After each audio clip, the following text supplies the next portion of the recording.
hand on 3 visits to Kyiv over the last year.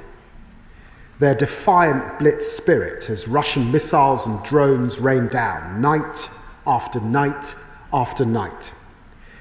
So on this grim anniversary, amid all the talk about talks, we must not forget that Russia's barbaric war goes on. That Ukrainian people are suffering, and beyond Europe, the conflict is piling pressure on the world's poorest too. Mr. Speaker, this debate takes place against the backdrop of intense diplomatic efforts, responding, of course, to President Trump's call to bring this war to a swift end.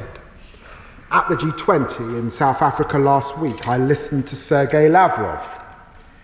Once again, he shamelessly played the victim, rehashing the same old lies. And I will say to this House what I said in response. If Russia is serious about a lasting peace that respects Ukraine's sovereignty, Ukraine's independence, and the United Nations Charter, guarantees Ukraine's security against future aggression, rejects imperialism, then Britain will listen. No one wants this more than Ukraine. And at the Munich Security Conference, I underlined that Ukraine must be at the heart of any talks about Ukraine's future. And I said the West must learn from our history. Vladimir Putin and his war is no historical aberration. He draws on a Soviet tradition. He is, after all, a KGB agent who operates by deception. It was an American diplomat, Mr. Speaker, George Kennan, who warned in 1947 of a deep continuity in Kremlin thinking. It's referred to as the long telegram. He argued that they would only respond to strength, and that was the basis for the policy of containment, a part of which Britain contributed tens of thousands of troops to the British Army of the Rhine. It was this strength, not paper promises, which deterred Moscow from further advances west. Today, let us look at the Kremlin's recent record. The Helsinki Final Act of 1975, betrayed. The Budapest Memorandum of 1994, betrayed. The NATO-Russian Founding Act of 1997, betrayed. The Minsk Agreement of 2014 and 2015, betrayed. This is foreign policy by lies. And we must respond by being true to ourselves and provide the support Ukraine needs to stay strong. Because that is what is needed to secure a lasting peace and to shape our collective security so that Putin never invades again. The UK has a unique role in helping to shape and make this happen. My right honourable friend, the Prime Minister, was in Paris last week talking to our European allies about how we step up support for Ukraine, accelerate work on security guarantees, and take more responsibility for the security of our continent. And in Munich, I spoke to Vice President Vance and Secretary of State Rubio. While in Brussels, my right honourable friend, the Defence Secretary, chaired the Ukraine's Defence Contact Group, where US Defence Secretary. With the United States and their unique capabilities, we can deter Putin from attacking Ukraine again, from escalating hybrid Russian attacks in Europe into some form of direct confrontation. So this week, the Prime Minister and I will be travelling to Washington, D.C. to meet President Trump. Ukraine needs friends and allies on both sides of the Atlantic working together to achieve peace through strength. Both President Trump and President Zelensky have spoken of their desire to achieve this. And the Prime Minister will reaffirm to Zelensky in a call today that this is Britain's goal as well. This must include European countries investing more in our own defence and capabilities. Already, the UK has stepped up and sped up military assistance. We've committed £3 billion in military aid a year, every year, for as long as it takes. And over the next 2 years, we will provide an additional £2.26 billion earmarked for military spending via our share of the £50 billion G7 loan backed by frozen Russian assets. In addition, as the Prime Minister has made clear, we know our Kremlin history, which is why we're ready to contribute to future security guarantees for Ukraine in the context of a US backstop, including by putting our own troops on the ground if necessary. That would not be an easy decision. Anyone in this House who has taken responsibility for the lives of British servicemen and women can attest to that. Yet I know the whole House recognises that Ukraine's security is our security. The UK also continues to set the pace on ratcheting up the economic pressure on the Kremlin. Together with our international partners, we have already denied Russia access to $400 billion. Their war economy is increasingly unsustainable. Inflation is 9.9% and rising. That's just the official figure, of course. Interest rates are running at 21%. And this year, Russia will spend almost 41% of its budget on defence and security. Today, Mr. Speaker, we're announcing our biggest package of sanctions since the early days of the war. Over 100 targets, including 40 oil tankers, our largest set of ship specifications in a single sanctions package yet, as well as third country enablers pouring money into Putin's war chest, and new legislation imposing additional trade sanctions on Russia too. This will deny Russia access to world-leading expertise needed to maintain its war. And today, the UK is also solidifying our historic 100-year partnership with Ukraine. Signed by the Prime Minister and President Zelensky in Kyiv in January, in February, I saw for myself how much this partnership means to Ukraine and how much potential there is for our collective growth and security. Together, we lay that agreement in Parliament for scrutiny, and I look forward to it entering into force when that process is complete, a clear sign of our confidence in Ukraine's future. Mr. Speaker, this is a critical moment.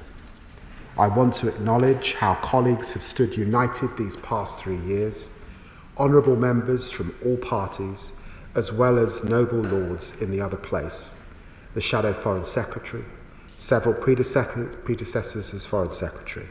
I'm proud of this unity. It's a tribute to our country. Proud of this country's unwavering support to our Ukrainian friends. Proud that the United Kingdom is rightly taking on the responsibility of bringing our allies together. That is how we confront a foreign policy based on lies, how we secure Ukraine's future, secure Europe's future, and face down a Kremlin dictator once again. Slava Ukraini. I commend this statement to the House. Shadow Foreign Secretary David Patel. Thank you, Mr. Speaker.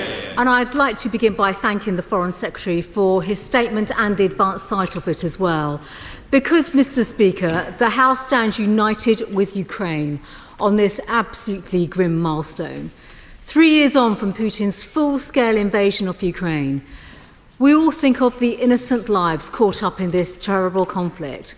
The civilians mercilessly killed in towns such as Bucha and Irpin and in the east. The young Ukrainian children forcibly deported to Russia. The families of brave troops who have not returned alive from the front line. And all of those, Mr. Speaker, with life-changing injuries. And those who've lost their homes and possessions. When the war started, the UK led the global efforts to back Ukraine and to rightly punish Putin. From training tens of thousands of Ukrainian recruits on British soil, to donating Challenger 2 battle tanks and Storm Shadow missiles, to being part of an unprecedented international sanctions response that has deprived Putin's regime of $400 billion, to being one of the first countries to provide Ukraine with that multi-billion, multi-year pound funding pledge in military aid. The UK has led the way for Ukraine, and our support has made a material difference to Ukraine's ability to hold the line. Never forget that the cost of this war to Putin has been catastrophic. Russia's Black Sea Fleet has been pummeled, and it is likely by the summer that Russia will have incurred 1 million casualties, with Putin desperately turning to North Korea for troops and to Iran for weapons. Meanwhile, as we've heard, Russia's economy is in dire straits. There have been uprisings against Putin's regime, and the central pitch of his leadership, that he was the great restorer of Russia's stability, lies in ruins. Mr. Speaker, the British public continue to rightly stand resolutely with Ukraine, and they expect us as politicians across this House to do so. And I just want to thank again the many thousands who have so generously opened up their homes to Ukrainians fleeing the war, including through the Homes to Ukraine scheme. Genuinely, they've showed the best of our country, the best of Britain. Mr. Speaker, although there has been much debate, and we've heard already, about the course of the conflict in recent days, this war continues to rage. And I urge the government, rightly so, to continue giving Ukraine everything they need, all the hardware they need, and all the diplomatic support to strengthen their hand. And I'm sure the Foreign Secretary with the Prime Minister will do that in Washington this week. There must be no let-up whatsoever. We welcome the announcement today on new sanctions. And can the Foreign Secretary confirm that there are no plans to lift sanctions in the future? And if he discusses the use particularly of sanctions when he goes to Washington this week, and the role of the United States on this sanctions policy, can the Foreign Secretary give us an assurance and update us on whether we should expect to see any new resources and support, either in terms of military aid or humanitarian support in the coming weeks? Now is the time for Britain to lead, as the Foreign Secretary has said, as we did from day one, and ensure that Ukraine is in the best possible position to decide its own future. We should be very clear. It remains ultimately for Ukraine, as a proud and sovereign nation that has sacrificed so much to defend itself, to decide its own future, and that's peace through strength. We want this terrible war to be brought to an end, and like President Zelensky, we want a lasting, reliable and just peace. But the Euro-Atlantic community must continue to be intensely robust in the face of Putin's aggression, because a lesson of the last 20 years is clear, that he only comes back for more. We must ensure that this illegal invasion like this can never happen again. We need a stronger deterrence. We recognise the Prime Minister has commented on the options, the security guarantees in recent days, and I can assure the House that His Majesty's opposition stands ready to engage with this government at every single level. We must lead our NATO allies in Europe, both in the long term. Collective defence and planning must be coordinated to back Ukraine in their fight for freedom. There is already, as the government will know, a fully funded plan to get to 2.5% of GDP on defence by 2030 from the previous government.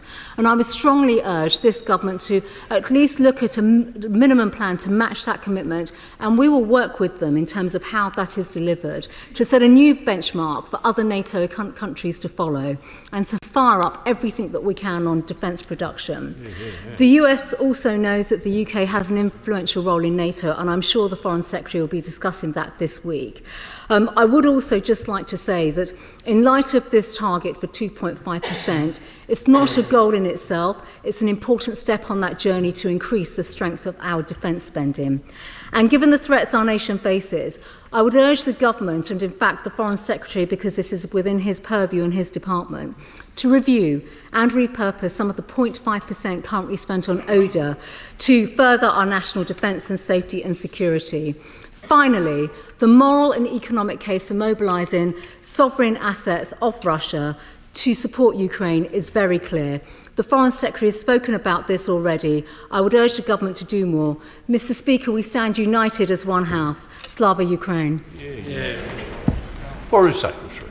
Well, Mr. Speaker, I'm very grateful to the Right Honourable Lady for the unity she demonstrated once again in this chamber on this subject, and I can confirm to her that, of course, all hardware and military support, all diplomatic support, all humanitarian support continues, and we continue to discuss these issues with our European partners, particularly at meetings at the Munich Security Conference and subsequently, and will continue to do that to ensure that we put Ukraine in the strongest possible position.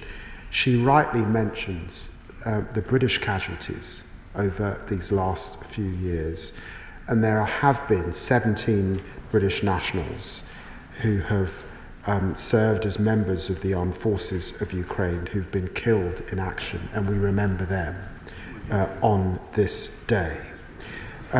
She also rightly mentions Ukraine and the solidarity that we continue to show with Ukraine. We continue to discuss sanctions, of course, with our European partners, and just as we have announced a sanction package today, the EU, following their meeting of the Foreign Affairs Council, have announced a sanctions package too. This is all to bear down on Putin's war machine. Can I confirm to her that we are continuing also to support Ukraine with a medical aid package for their men and women on the front line? I'm very grateful to the Defence Secretary for making further funds available in relation to that. And she rightly comments on defence spending. We're grateful for the unity that the official opposition is demonstrating on this issue. As we have said, it is very, very clear to all that Europe must pay a bigger part of the burden.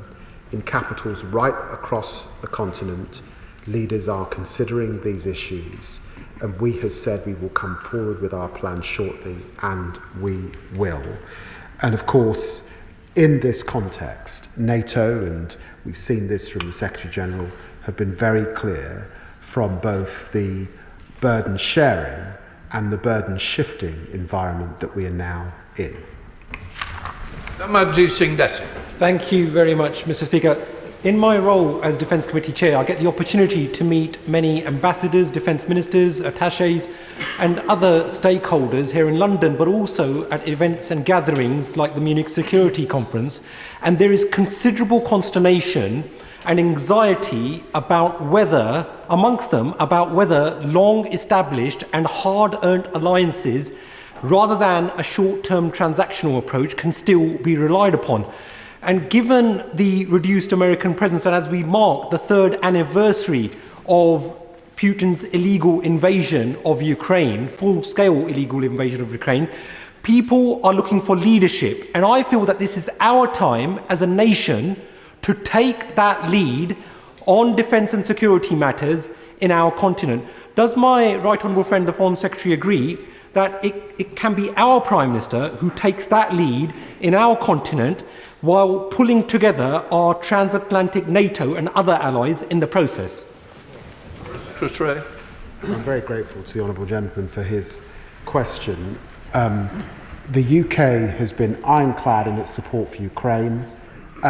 We have been forward-leaning as Ukraine's primary friend in Europe and across the world under successive governments.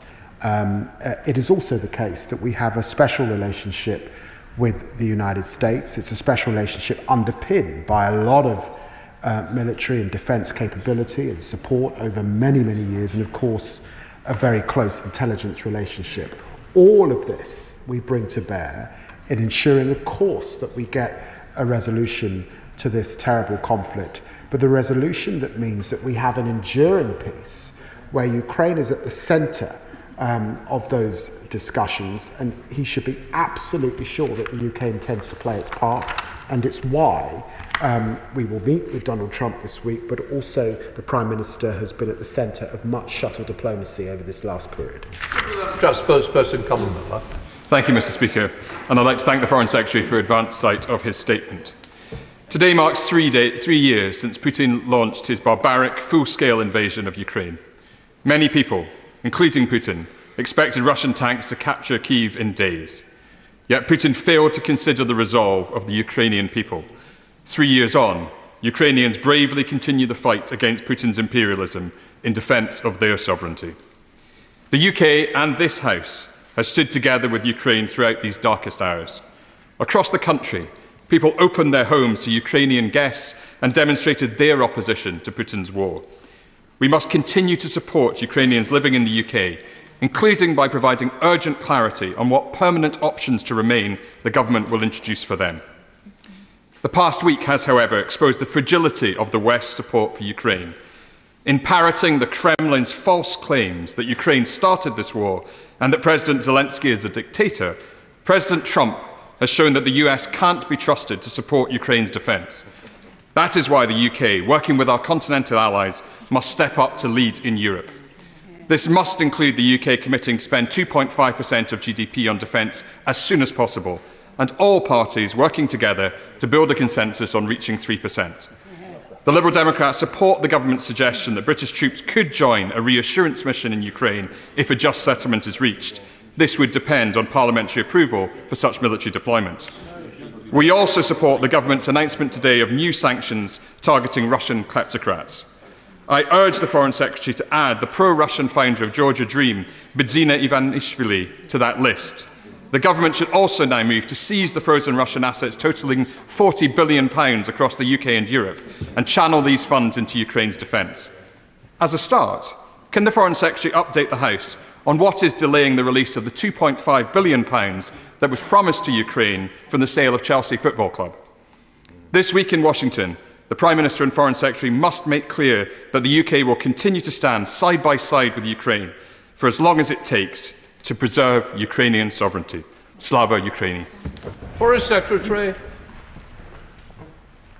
I'm very grateful to the honourable gentleman, and can I say to him on his comments on President Trump that we share President Trump's desire to bring this barbaric war to an end. We know that Russia could do that by withdrawing its troops tomorrow, and President Trump agrees with us that it's important that Ukraine is at the table. And when I spoke to Secretary Rubio, he was absolutely clear that there can be no peace without Ukraine. In fact, he was also clear that because of the burden of UK and EU sanctions, there can not easily be a resolution to this conflict without Europe at the table as well. He asks about sanctions and designations. I think combined across both parties, we've now got more sanctions in relation to this crime, frankly, and this terrible conflict than any other in our parliamentary history. I can't comment on future designations, but he will know, and he would have seen from my comments, that our desire is to put Ukraine in the strongest possible position. We know that Putin has used his economy and turned his economy into a war economy, and we know that there are evasions that we will continue to bear down. And he rightly mentions the issue with Abramovich and that money that has been set aside, and we are redoubling our efforts to unlock that money that could be used for the front line to support Ukraine over the course of these next few months. Dr. Stella, please. Thank you, Mr. Speaker. I am sure that our Ukrainian allies will listen to the steadfast support in this House and feel heartened, and also notice whose voices are absent from the House at this point in time. But can I ask the Foreign Secretary, just with the press reports of a deal apparently imminent on the Ukrainian mineral deposits for America as the price of continued support, is there anything more that we and our European partners can do, and indeed has this issue been discussed about how we can stop those eventual products, the crucial metals, ending up in the hands of our enemy and competitor states? Foreign Secretary. Well, the Honourable Lady asks a good question. And I actually discussed this issue with President Zelensky when I was in Ukraine a few days ago. We discussed it in the context of the 100-year partnership that we have just signed with Ukraine. And I do believe that that partnership, which is a unique document in our history, in Ukraine's history, but actually it's a unique document in the context of the world, sets a pretty good guide as to how to strike a relationship across many fronts, a relationship that of course will bring big wins for British business over the years ahead, but also for Ukrainian business. We will learn from their innovation. And look, I look forward to the discussions that Ukraine is having with the United States. It's for them to make their own judgments, but I do think the 100-year partnership could be a good guide. Jeremy Hunt. Thank you, Madam Deputy Speaker. Can I thank the Foreign Secretary for the robust and bipartisan approach that he's taking to this crisis. And in that spirit, can I say to him that if the government came forward with plans to reduce the number of adult welfare recipients just to 2019 levels, that would save £40 billion a year. It would mean that on Thursday, he and the Prime Minister could say to President Trump that we were increasing defence spending to 3% of GDP or even 3.4% of GDP as the United States itself does. That would not just secure the future of Ukraine, it would also secure the future of NATO, which is one of the most important challenges facing the government. Foreign Secretary. I recognise that the Right Honourable Gentleman brings tremendous experience to these matters, and he's put those views on the record and in the detailed conversations that of course go on across government. I'm sure that the Chancellor of the Exchequer will be looking very closely at them. Debbie Abraham. Thank you, Madam Deputy Speaker. It's clear that the rules-based order established after the Second World War is under extreme threat from oppressors and bullies who think that they can just take what they want. And I'm not just talking about Putin. Why does my right honourable friend think that previous sanctions, and we did have a raft of sanctions brought in 2022, failed to curb Russia? And what more do we need to do to organisations who use different measures to circumvent them? Secretary. Well, the Right Honourable Lady refers to the rules-based order. It was an order that was set up not just for its own sake, but because of the tremendous bloodshed and loss of life, including many men and women in our own country who lost their lives across Europe and, of course, in the United States and allies. It served us well, and we have to ensure that we continue to protect it. And she rightly refers to the invasion that we've seen with the Russian shadow fleet, and it's part of the discussions that I have to have with certain states who facilitate this. And it's why also she will see in the announcement I've made more efforts to target dual-use technology that is finding its way out of countries like China and being used against Ukrainian men and women in that country. James Cleverly. Thank you, Madam Deputy Speaker. We need to recognise that the environment in which we operate has changed fundamentally, and therefore our response must change fundamentally. And I very much echo my right honourable friend's calls to increase defence spending now, because we have to send a message to our friends and foes alike that we take defence seriously. And would I urge him to remember the commitments we made to the Ukrainian people when this full-scale invasion took place. Our support to them was not contingent on the support of others. It was absolute, and we should make good on that commitment, because we said things which encouraged the Ukrainians to put their sons and daughters in harm's way. They have stood up their end of the bargain. We should stand up ours. Foreign Secretary. Well, the honourable gentleman is right. We have been Ukraine's foremost friend. We will continue to do that. We have a key role to play because of our special relationship with the United States. And we understand here in Europe that, yes, we want this war to end, but we want an enduring peace. And we've got a long memory in relation to the Soviet Union and Tsarist history, and that guides us on how we secure that peace. Paul Wall. Thank you, Madam Deputy Speaker. This weekend I joined Rochdale's Ukrainian community, a proud, long-standing Ukrainian community, to mark the 3rd anniversary of Putin's illegal war, and also to remember all those who've lost their lives to Russian aggression. Our own father, Ben Likikovich, is today joining the PM in Downing Street. Does my right honourable friend agree with me that President Zelensky is a democrat, not a dictator, and the Ukrainian people can never again have their fate decided by other countries carving up their land, as has happened far too often in the past? Foreign Secretary. I'm very grateful. You know, I've met President Zelensky 6 or 7 times over this last period, and he has always struck me as the most courageous and brave of individuals, leading his people to self-determination. And that is something that I think we recognise right across the United Kingdom, and so we stand with him. Mike Martin. Speaker, I was at the Munich Security Conference, and at Munich it became clear to me when talking with our European allies that they no longer fully trust the Article 5 security guarantee. Put simply, they don't trust the Americans. Conversations naturally turned to what collective defence looks like in Europe without the Americans.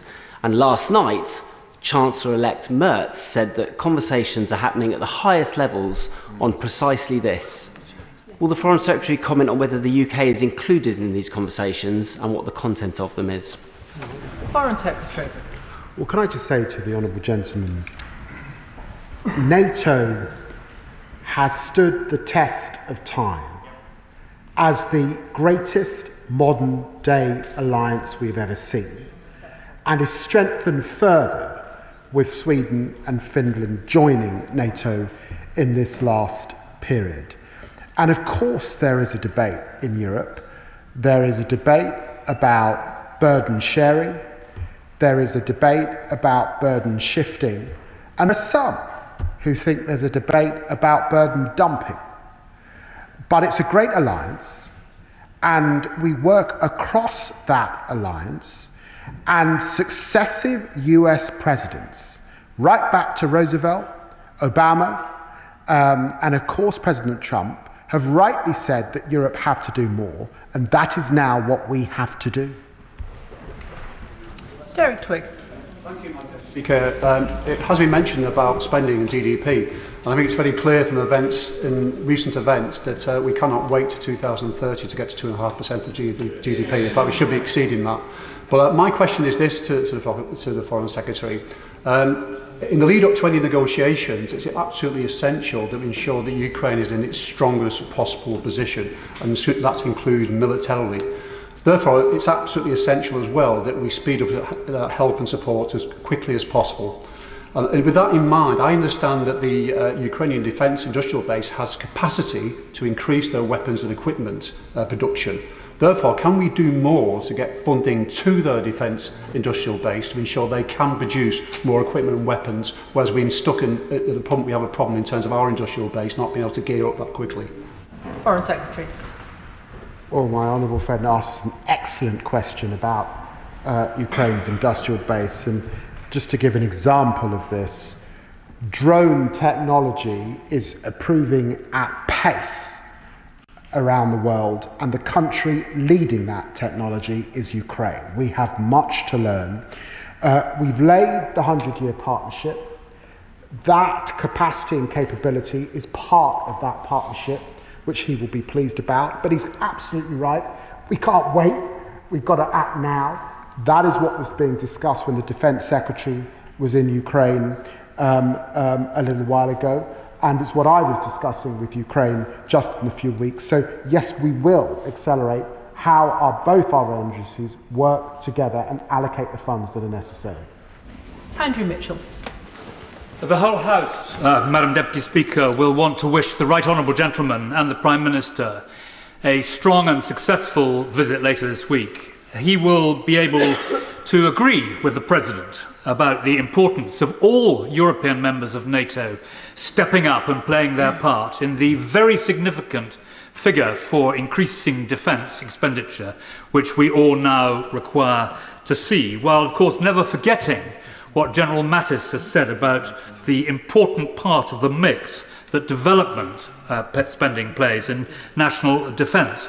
But I hope there will be no compromise in Washington on the facts of the matter, which are that a P5 member of the United Nations invaded its neighbour in an act we thought had gone out with the last century, has bombed and destroyed its infrastructure, and has butchered and murdered its citizens.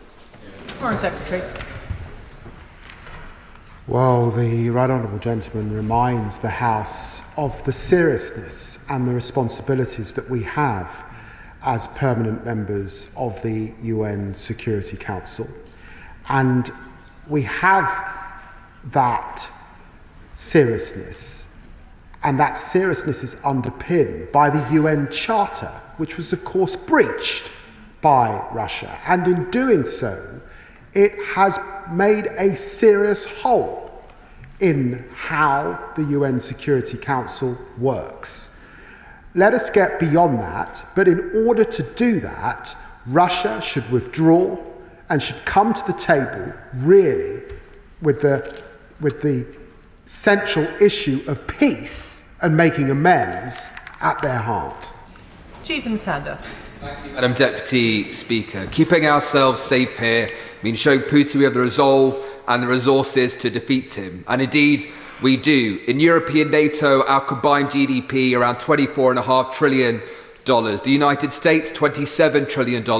Russia has just $2 trillion of GDP. Should we have more resources and convert them to more fighting forces, tanks, guns and drones is key. But we can go further.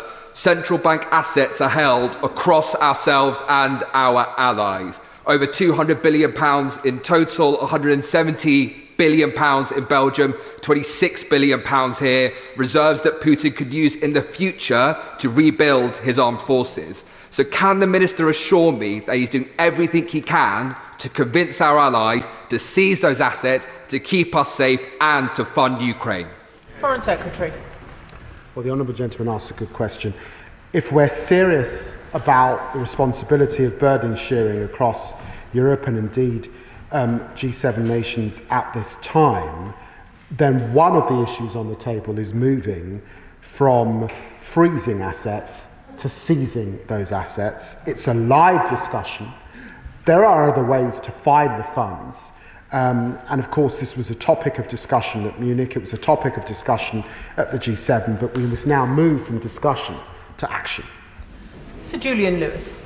I'll resist the temptation of asking the Foreign Secretary if he shares my feeling of disgust at the spectacle of the leader of the free world showering praise and admiration on the killer in the Kremlin. Instead, when he speaks to his counterparts, will he try and impress on them that the reason that George Kennan's containment policy, to which he rightly referred, was so successful in preventing the Cold War from turning into the Third World War, was that contentious territory was not demilitarized and was not left undefended. It worked in the case of Western Germany, and it will have to be the only way that Western Ukraine can equally be secured for the future. Foreign Secretary. Well, that ran right through Reagan and beyond, that containment strategy that he refers to. And in a sense, it is the conventional way to understand peace through strength. and we would do well to keep it at the front of our minds in the days and weeks ahead. John Slinger. Thank you, Madam Deputy Speaker. Does my right honourable friend agree that the international community must not allow the sovereign nation of Ukraine to be traded like a chess piece by powerful nations, particularly after their brave defence of freedom and the international rules-based system for themselves and the wider world, and that if we fail on this, we risk another peace in our time moment that would, sooner or later, endanger other countries and even our own? Secretary. Well, the Honourable Gentleman's right, and he knows that Ukrainians felt let down by the Budapest Memorandum. They felt brutally let down by the Minsk Agreement. They cannot be let down again. But he also knows, and we also know, because of that unbelievable Ukrainian spirit, that actually they would fight on with guerrilla warfare if need be. These are the most admirable of people fighting for their self-determination, and the United Kingdom will continue to stand with them. Stephen Flynn. Thank you, Madam Deputy Speaker. The Scottish National Party has stood alongside the people of Ukraine in solidarity, not just for the last 3 years, but for the last 10 years, since Putin, of course, invaded Crimea. And whilst I won't invite the Foreign Secretary to agree with me in the Chamber, I'm sure he does inside that President Trump's remarks in relation to Zelensky being a dictator were beyond repulsive. But surely what we all must know is that there is no deal that can be made with Vladimir Putin that he will not break. Does the Foreign Secretary not agree? Foreign Secretary. Well, the Honourable Gentleman has a point.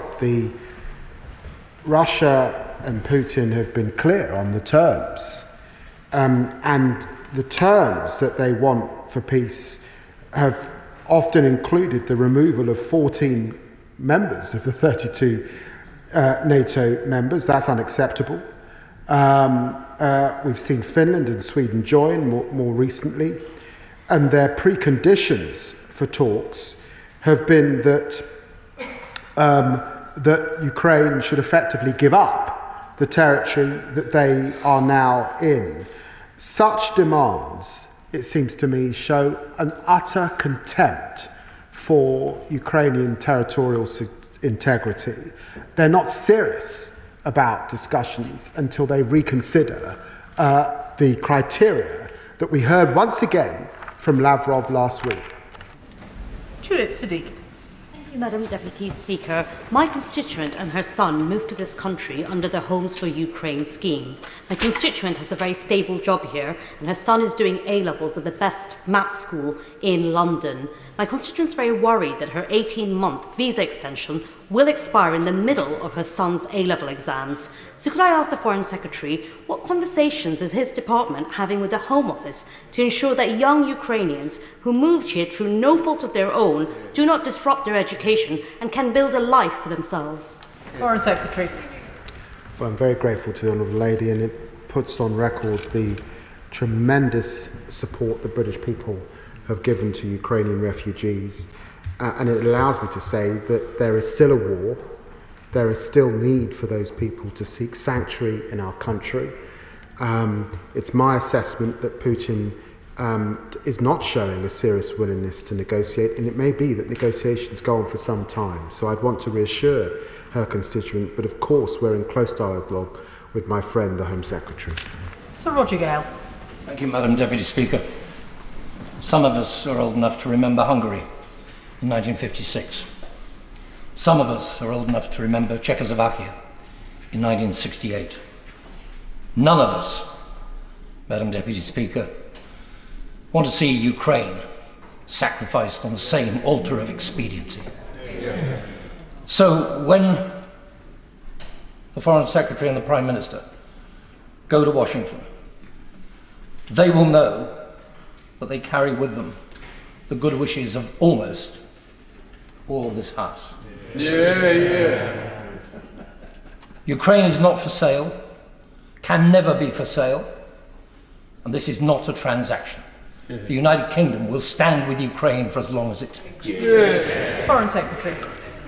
I'm very grateful to the honourable gentleman for reminding us of history, and he will know that in the 20th century, to the east, it was only the Russo-Japanese War that stopped Russia's imperial ambitions. To the south, it was the Crimean War.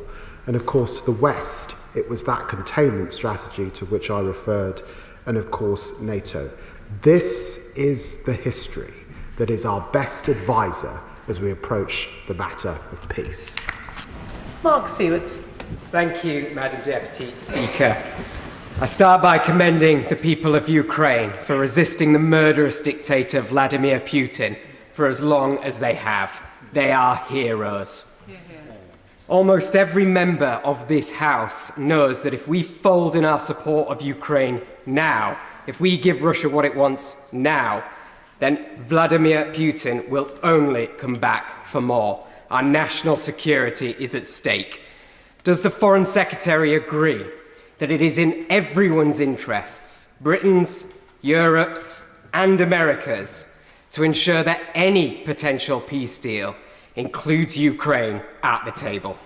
Foreign Secretary. Nothing about Ukraine without Ukraine. That was heard loudly, of course, from President Zelensky, but all Europeans recognised it, and I'm pleased that Secretary of State Rubio, in my conversations with him, and indeed General Kellogg, have both underlined the importance of Ukraine being at that table. Andrew George. Thank you, Madam Deputy Speaker. I very warmly welcome the Secretary of State's statement here today. And although he perhaps can't use the language I'm about to use, I hope that when the Prime Minister and he meet Putin's appeaser in the White House later this week, I hope that he will remind him that if we have a special relationship, he keeps referring to a special relationship, it has to be based on truth, on respect for democracy, on respect for justice and respect for international law. In the end, the United States is leader of the free world. President Trump has had an election in which I think 77 million people voted for him. He holds both seats, both houses on the Hill. And he's, of course, as you would expect, and indeed as my party were, buoyed up by that democratic mandate. And of course we will have the conversations with him over the coming days on a range of issues. And friends agree and can sometimes disagree. But I think it's definitely the case that we support his desire for bringing this horrendous war to an end. And we will now play our part in Europe to ensure that we raise defence spending, that Europe steps up to the burden sharing that is necessary, because President Trump's analysis also of the huge problems in the Indo-Pacific are correct, and we must recognise that successive US presidents have been clear about their responsibilities in relation to the Indo-Pacific. Tim Rocker. Thank you, Madam Deputy Speaker. Despite the astonishing 10 days that we've had, and I think we should be under no illusions that they have been astonishing, there has been reassurance to be found in the steadfast commitment of the government to Ukraine and the leadership that it has been showing. The Foreign Secretary alluded earlier to Vladimir Putin's penchant for lying. He lied about the invasion, he lied about Ukraine's territorial integrity, he lied about the rules of war, and he has, of course, abducted thousands of Ukrainian children. Does my right honourable friend agree with me that not only should Ukraine be at the centre of the negotiations, but that we should be clear-eyed about the character of the man that we are dealing with? Foreign Secretary. Well, I'm very grateful to the honourable gentleman for mentioning those children that have been abducted.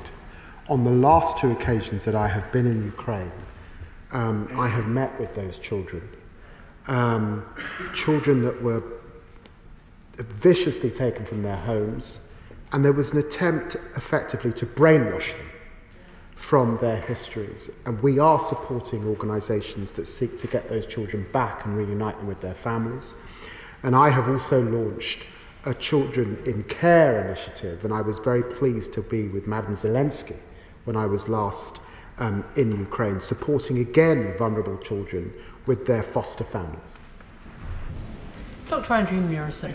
Deputy Speaker, does the Foreign Secretary agree with me that the 2.5% of GDP ship has now sailed, and that we and our allies have to find the resources to spend 3% within a recognisable timeframe?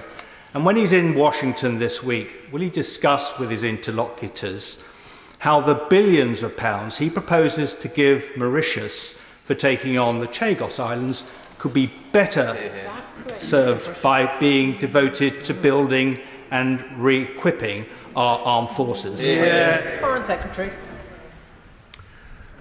10 years ago, there were just 4 countries meeting the 2% commitment.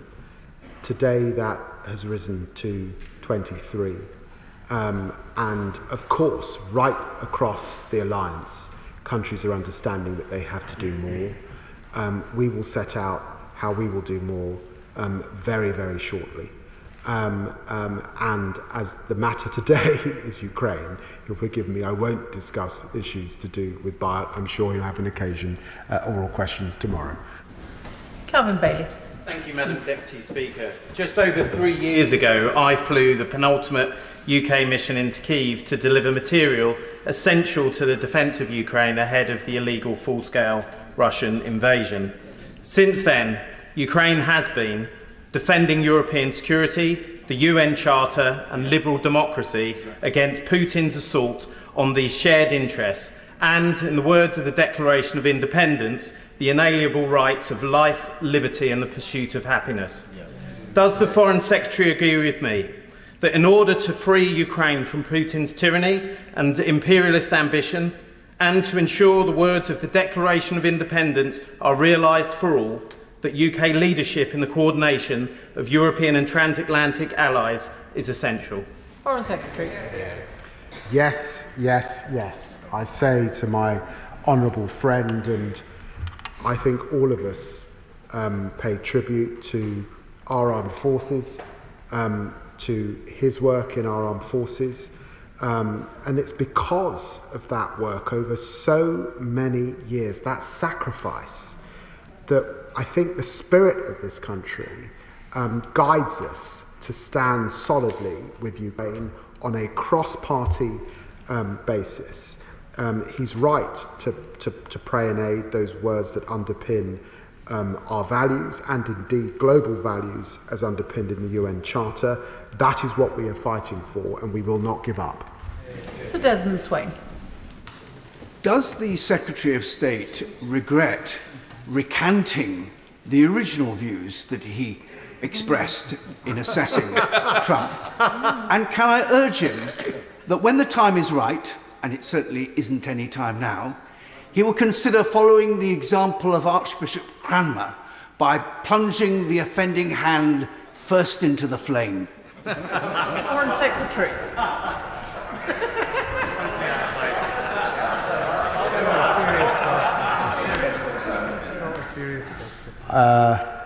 This is a serious debate and a serious discussion, and I've said in a sense that's old news. There's so much news before us, and there's so much history to be forged. It requires diplomacy, it requires friendship, and it requires us understanding who the real threats are. And those real threats are those autocracies in the world that could do tremendous damage over the coming years, and I've always recognised that. Frank McNally. Thank you very much, Madam Deputy Speaker. As has been replicated across the country, people in Coatbridge and Bellsill have opened their doors to those forced from their homes due to Putin's illegal attack, and public authorities have stepped up also. North Lanarkshire Council has provided homes and supported integration for more than 200 Ukrainian families at the High Coats Tower in my constituency, which has been recognised nationally for helping to deliver stability and belonging. As we continue to push for a just peace, then following my honourable friend from Hampstead and Highgate, will my right honourable friend commit to working with the Home Secretary, devolved governments and other key stakeholders to ensure safe harbour for those families so cruelly and viciously targeted by Putin's barbarism? Foreign Secretary. I can assure the right honourable gentleman that that will be the case. I continue to work closely with the Home Secretary. There has been a tremendous outreach of support across this country, and I recognise that and have seen it at work also in Scotland. Sammy Wilson. Thank you, Madam Deputy Speaker. And first of all, can I welcome the robust statement we've had from the Secretary of State today, and the way in which he has stood by Ukraine and committed the UK to standing by Ukraine. And I hope that he conveys the same message to President Trump, that by giving in to Putin, we don't just jeopardise peace in Ukraine, but across the whole of Europe. But what practical steps can he take, apart from the assurance he's given in the House today, to first of all ensure that Ukraine's interests are reflected in any negotiations? And secondly, given the stretched state of our own armed forces, what long-term security commitments can we give to Ukraine? Secretary. Oh, look, we have committed to $3 billion in support to Ukraine for as long as it lasts. They've asked for more munitions, we've supported them. They've asked for particular missile capability, we've supported them. And we will continue to do that because this war is being waged on the front line. It's a war of attrition. And we need, notwithstanding any discussions or talks, we need to be there with them. And I can just guarantee the honourable gentleman that we will continue to do that. Melanie Ward. Thank you, Madam Deputy Speaker. I was present at the Munich Security Conference where it felt like the world changed around us and the consequences could not be more serious. I welcome our government's announcement today of fresh sanctions on Russia, and given the absence of some on the benches opposite, I'm sure the whole House will be able to agree that it is President Putin and not President Zelensky who is the dictator. Does the Foreign Secretary agree with me that we are indeed in a once-in-a-generation moment, and that the future of our own security here in the UK is bound up in Ukraine's security and in the need to do what it takes to face down the aggression of Putin's Russia? Foreign Secretary. I'm very grateful to the honourable lady, and she's absolutely right. Because of the history of Russia and the former Soviet Union, we understand deeply that our own futures are bound up in Putin's ambitions. We also understand, by the way, that there are many valiant people resisting Putin in Russia. I met with Mrs. Navalny at the Munich Security Conference, and so our fight is not with the Russian people, it's to support the Russian people. Our fight is with Vladimir Putin. Saqib Bhatti. Thank you, Madam Deputy Speaker. When Putin invaded 3 years ago, he thought it would be a matter of weeks. 3 years on, Ukraine is still standing. And I'm proud of how we as a House, as a nation, and many of my constituents stood up for Ukraine. And I commend them for that. My right honourable friend, the Shadow Foreign Secretary, asked a question around the sanctions, and I didn't hear an answer from the Foreign Secretary on this, so perhaps he'll be able to shed some light on this.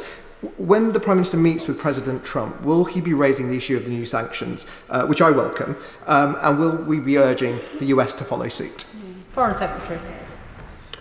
Well, we continue to discuss sanctions with all of our partners, and it was a topic that I discussed with G7 partners, and that included Secretary of State Rubio. We've imposed sanctions on over 2,100 individuals and entities. It's the most wide-ranging sanctions imposed on any major economy. And we believe that maximum pressure is required now at this time, and there have been indications from the United States that they would be willing to impose further sanctions on Russia. So, of course, that remains an issue under discussion. Thank you, Madam Deputy Speaker. Can I welcome the important statement from the Foreign Secretary today, and indeed the comments from the Shadow Foreign Secretary, for this entire House should be united in our support for Ukraine. And as others have said, it is rather a shame that there is one party that has not shown up to this important statement. Ukrainians who have come to the UK since the war have made such an important contribution to our country. I met with Ola over the weekend, a Ukrainian Teessider, and she shared with me that many Ukrainians are facing great uncertainty. One of the reasons for that is because they are unable to access work and study because of the lack of Ukrainian GCSE. I wonder if the Foreign Secretary can discuss with DFE this issue to ensure that Ukrainians are able to access study and work. And if you will recognise at the dispatch box today the importance of that contribution that Ukrainians have made to our country. Well, I'm very grateful to the honourable gentleman. Of course, Ukrainians have been making a contribution across Europe and in our country for long before this war began. There has been a history between us and Ukrainians.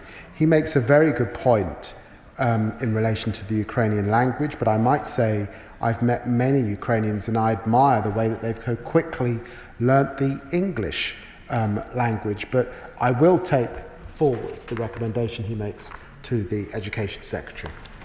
Ben Lake.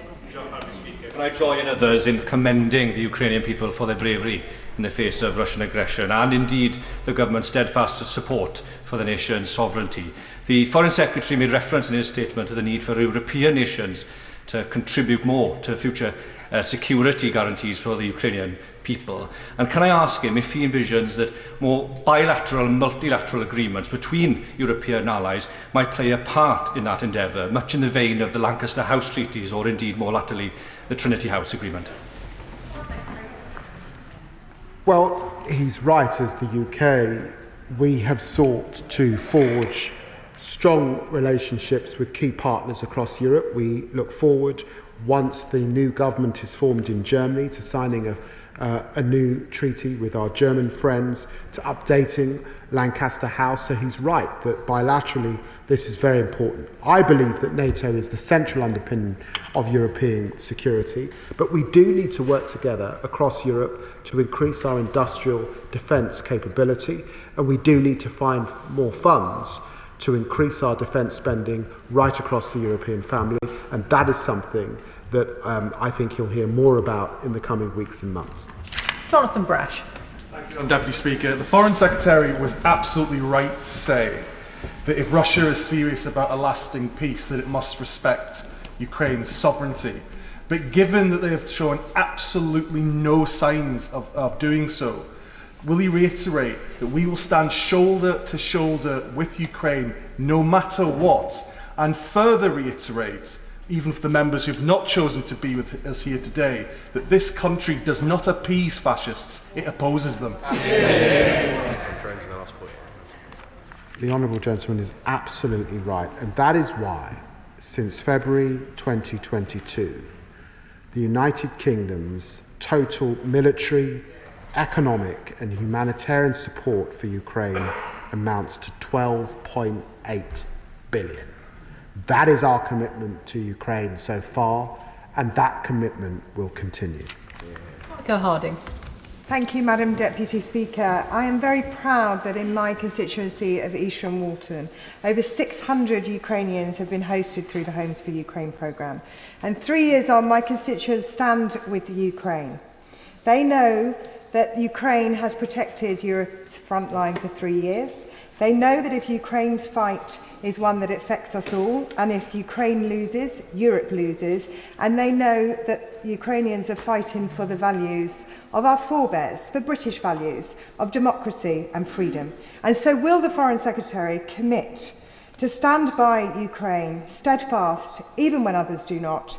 And will he ensure that he points out in his meetings in Washington tomorrow the folly and the danger of the US administration's new approach to Russia? Well, I'm very grateful to the honourable lady, and let me just say that the UK, of course, supports the US-led efforts to get a lasting peace in Ukraine that deters Russia from future aggression and ensures that Ukraine is at the table as we negotiate that peace. That is the issue that we will be discussing with President Trump, just as President Macron is discussing that issue today. And I'm quite sure that our assessment that Putin isn't ready, really, to negotiate on proper terms stand. But I admire the efforts to bring that about. And of course, the US plays a central role in achieving that. Kevin Bonavere. Thank you, Madam Deputy Speaker. Today, we pay tribute to the people of Ukraine fighting not only for their own freedom, but for the freedom of all Europe. The Foreign Secretary said we must learn from history.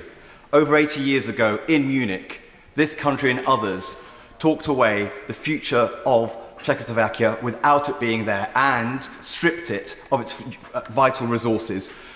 And we all know the tragic consequences. Today, there can be no peace without Ukraine, and there can be no enduring peace without the security that this country and other NATO allies can give to it. The honourable gentleman puts his remarks very well, and I agree with them. Sir Alex Shelbrooke. Madam Deputy Speaker.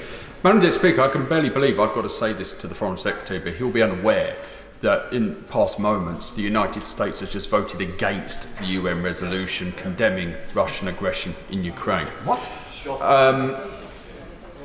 I understand fully the position that the Foreign Secretary and the Prime Minister are in the approach they've got to take in Washington this week. But we do know that President Trump listens to people who last spoke to him. So can I ask the Foreign Secretary that he outlines two very important points. The first point is that European military assets, not NATO assets, European military assets are often used to support American operations in the Indo-Pacific, something that the American military really appreciate, how we put our shoulder to the wheel. So this isn't just the Americans only ever supporting Europe, we also help the Americans. And last week, I and several honourable members and noble members were at the NATO Parliamentary Assembly in Brussels, where it was made clear that at the Hague Summit, they are going to present what's actually needed for European defence rather than just targets of GDP. So may I also say to the Foreign Secretary to advise the Prime Minister that it will be important that he takes a position with the President of the United States to say if those demands do add up to more than 2.53% of GDP, that our country will set itself on a path within the time targets to achieve those. Yeah. Can I just remind members that if we're going to get everybody in, shorter questions would be very helpful and shortish answers, please. Foreign Secretary.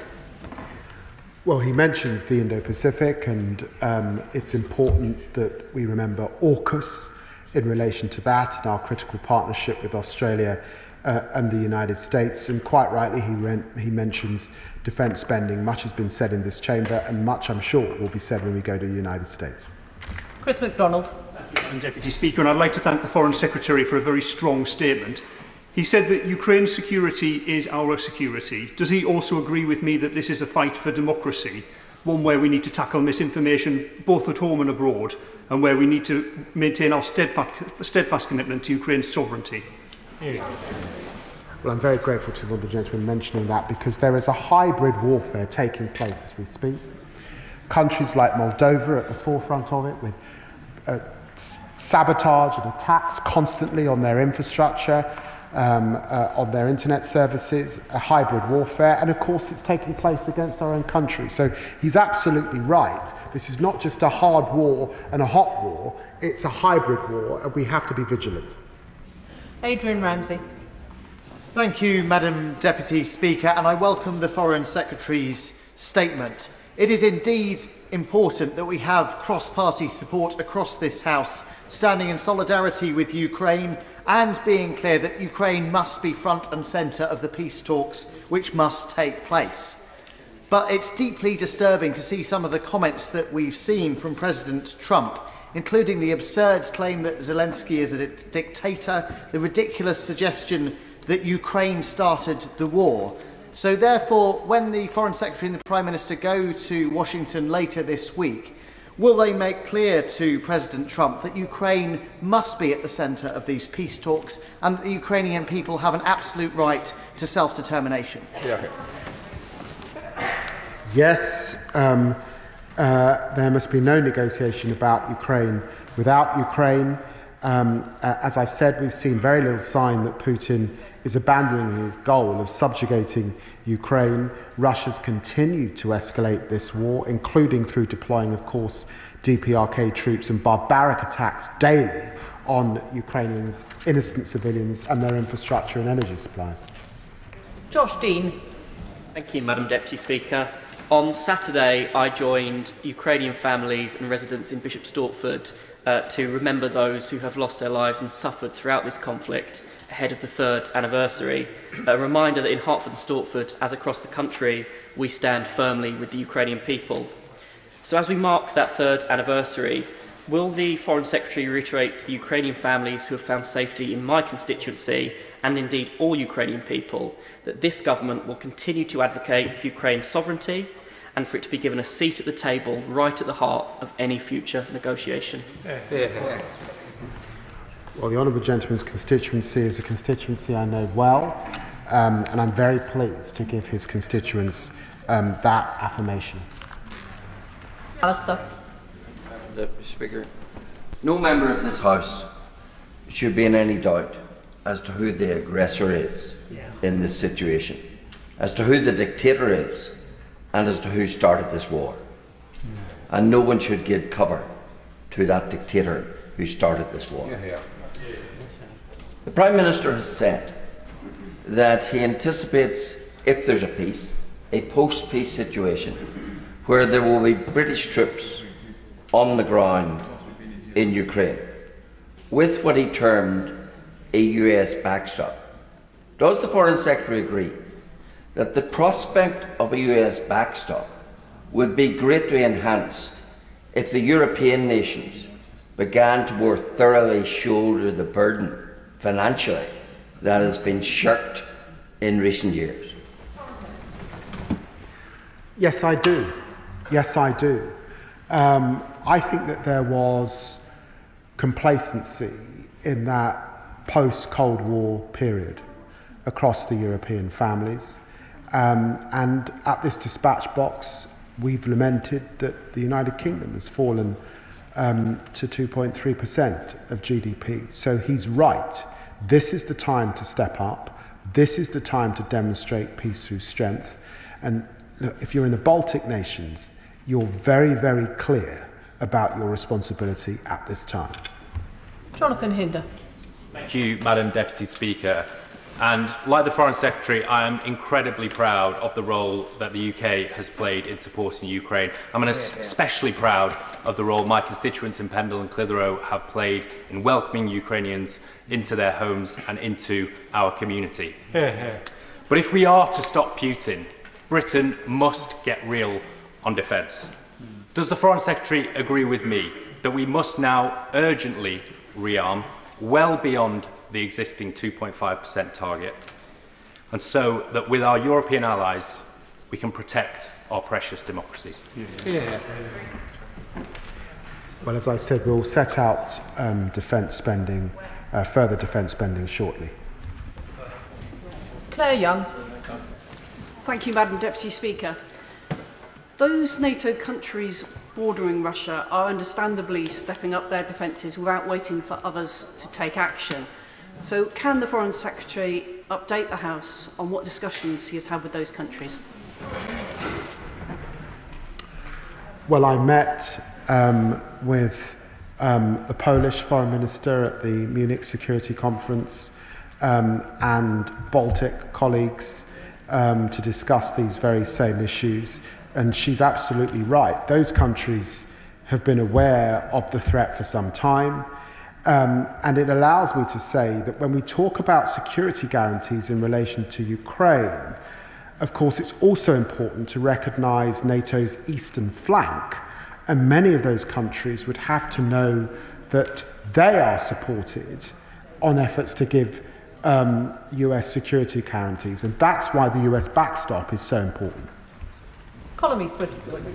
Last week, along with other members of this House, I met with Ukrainian parliamentarians at the OSCE in Vienna. The opposition MPs from Ukraine made it very clear from their perspective, that they do not support Donald Trump's call for an election in Ukraine while they're defending against Russian aggression. Will the Foreign Secretary, in his conversations with the US administration this week, make it very clear there's only one dictator in this conflict, and his name is Vladimir Putin? Yes, of course. Chris Law. Thank you, Madam Deputy Speaker. On the third anniversary of Putin's brutal and full-scale invasion of Ukraine, I welcome the United Nations just passed a resolution condemning Russian aggression in Ukraine. However, in the last 15 minutes, and it will shock this House, it was opposed by Russia and the United States. And it's quoted in the press, this is an appeasement by Trump, it's a direct stab in the back. Will the Foreign Secretary condemn what's happened just now in the United Nations with the United States joining Russia in not standing up for the resolution condemning Russian aggression in Ukraine? Well, we're proud to have co-sponsored the General Assembly resolution proposed by Ukraine in support of a just and lasting peace in Ukraine in line with the UN Charter. The UN proposed it, voted for it, and we will stand forever with Ukraine. Andrew Lewin. Thank you, Madam Deputy Speaker. Yesterday, Ukrainians in Welling Hatfield came together in sombre recognition of the third anniversary of the Russian invasion. I want to pay tribute to them for their bravery, resilience, and how they are going about rebuilding their lives as valued members of our community. But, Madam Deputy Speaker, I also said to them that in this House I would speak the truth and stand up for those people as best I could. And would the Foreign Secretary agree with me that we need to say loud and clear from this dispatch box that there was one person who was an aggressor, there was one person who is responsible for the death and destruction, and there is emphatically one person who started this war, and his name is Vladimir Putin. The Honourable Gentleman's absolutely right. And you know, when I was in Kyiv, very close to President Zelensky's office, there is an apartment block that was blown up in a few weeks ago, and a couple lying in their bed asleep were killed. That is the awfulness of this war. And of course, he will also recall that when the Prime Minister visited, Putin also sought to fire missiles into Ukraine. It's a brutality that is grim and unbelievable, and of course we must continue to stand up to it. Wendy Chamberlain. Madam Deputy Speaker, in an early response to the Right Honourable Member for Aberdeen South, the Foreign Secretary said that Russia does not respect the territorial integrity of Ukraine. But I want to bring him to his comments in his statement from the Ukraine Defence Contact Group. Given the news that we've just heard in relation to the UN resolution, when the US Defence Secretary Pete Hegseth says that the US wants to see a sovereign, prosperous Ukraine, how confident is the Foreign Secretary that the US is also going to respect the territorial integrity of Ukraine?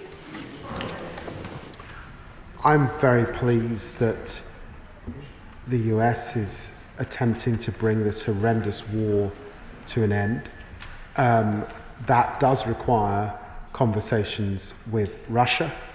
I think they're hard conversations, and I'm not sure the Russians are ready to properly negotiate, but I admire the attempt to try.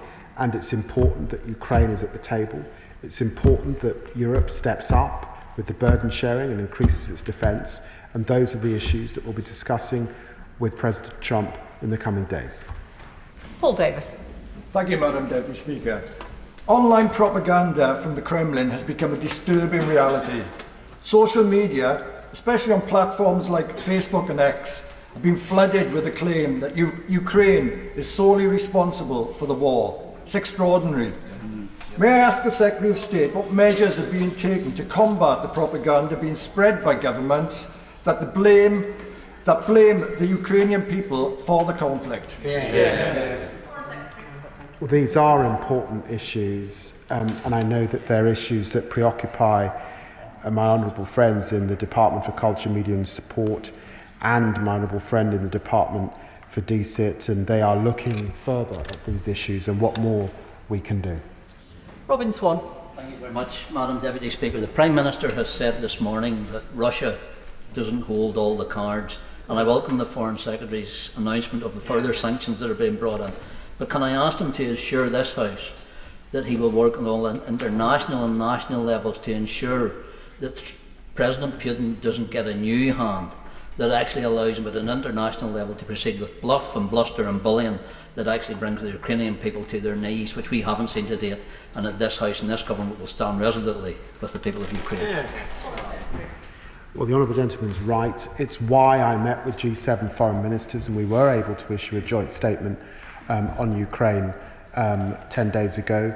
It's why I discussed this issue at the G20 in South Africa last week, and I'm proud of the work of our diplomats in the UN General Assembly today, where we have seen many countries come together in support of Ukraine and that resolution that had to be passed.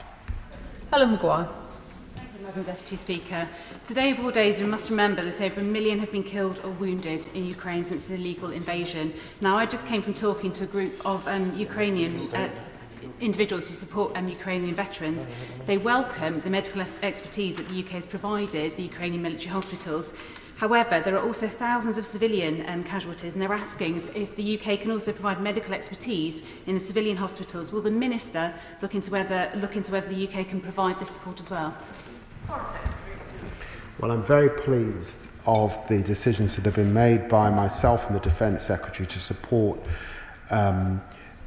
Ukrainian armed forces at this time with medical support. I am happy to look at the issues facing civilians. These are issues that, of course, we discuss in a pan-European context, but she's right to raise these very same issues. Seamus Logan. Madam Deputy Speaker, it is surely right that it cannot be left to those who have obviously no real care or concern for Europe's well-being to have the sole voice in negotiating the future of Ukraine and, by extension, the future of Europe. So, will the Foreign Secretary, in his discussions with President Trump, convey that Ukraine must be present at the table when these negotiations are taking place? And will he also convey the disgust of this House that the USA voted along with North Korea and Russia against Ukrainians' resolution at the UN today? Well, we've been really clear. Nothing about Ukraine without Ukraine. Ukraine must have a seat at the table. It is their destiny that is in the mix in any discussions taking place. Jim Shannon. Thank you, Madam Deputy. So can I very much welcome the Secretary of State's strong words, commitment and strength and fortitude that he has shown today. Whilst I will always welcome the end to war, what I am unable to forget is the mass murder of the Ukrainian civilians and prisoners of war by the Russian armed forces during the fight for an occupation of the city of Bucha, three days after the invasion started. Just to remind the House, girls as young as 8 and women as old as 80 were raped. 3 Baptist pastors of churches were murdered. 9 children were murdered under the age of 18. They were all put into a basement, Madam Deputy Speaker, and then they were poured in with petrol and they were burnt alive. So what I want, and what the people that I represent want to see, is ensure that any deal includes accountability for those who committed these dreadful, dreadful war crimes and so many others that are still unknown. Well, I'm very grateful to the Honourable Gentleman for reminding us of the massacre at Bucha. It was a privilege that I had to visit Bucha and to spend time with the community there, to spend time with families and victims, loved ones. It was an horrendous act. It was a criminal, barbaric, inhumane act. And he's right that we have also in this country led on the issue of justice and accountability, and we will not let that go. Bless you. Can I thank the Foreign Secretary for the statement this afternoon. Members who wish to leave the chamber can do so quickly and quietly.